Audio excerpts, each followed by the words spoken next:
બોડેલી તાલુકાના સિમલગોડા ગામ નજીકથી પસાર થતી નર્મદા કેનાલના મુખ્ય ગેટ પાસે મોટું ગાબડું પડતા સ્થાનિક ખેડૂતો ચિંતિત બન્યા છે। 1 મહિના પહેલા અહીં નાનું ગાબડું પડ્યું હતું, પરંતુ સંબંધિત વિભાગ દ્વારા સમયસર સમારકામ ન થતાં હાલ તે વધુ વિસ્તરી મોટું બન્યું છે। હાલમાં નહેરમાં મોટા પ્રમાણમાં પાણી પસાર થઈ રહ્યું છે, જેના કારણે આસપાસના મકાઈ, તુવેર અને કપાસના પાકોને નુકસાન પહોંચવાની ભીતિ વ્યક્ત કરવામાં આવી રહી છે। ખેડૂતોએ માંગ ઉઠાવી છે કે વહેલી તકે ગાબડાનું સમારકામ કરવામાં આવે, નહીં તો રાજબોડેલી, સિમલગોડા અને મોટી ઉનાના ખેડૂતોને ભારે નુકસાન વેઠવાનો વારો આવી શકે છે। સંવાદદાતા સાથે અભિપ્રાય ન્યૂઝ, વડોદરા। બોડેલી તાલુકાના સિમલગોડા ગામ પાસે મેઇન કેનાલમાં સિમલગોડા ગેટ છે, તેની નજીકમાં એક નાનું ગાબડું પડેલું હતું।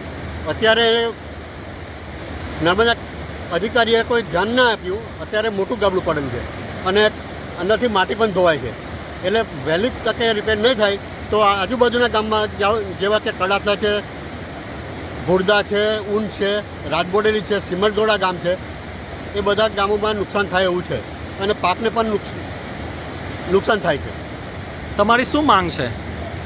વહેલી તકે આ ગાબડું રિપેર થાય એ રીતે। શું નામ? ઉત્પલ પટેલ, રાજબોડેલી। આવા જ વધુ સમાચારો જોવા માટે સબસ્ક્રાઇબ કરો અમારી YouTube ચેનલને અને જોડાયેલા રહો Facebook, Instagram અને Twitter પર।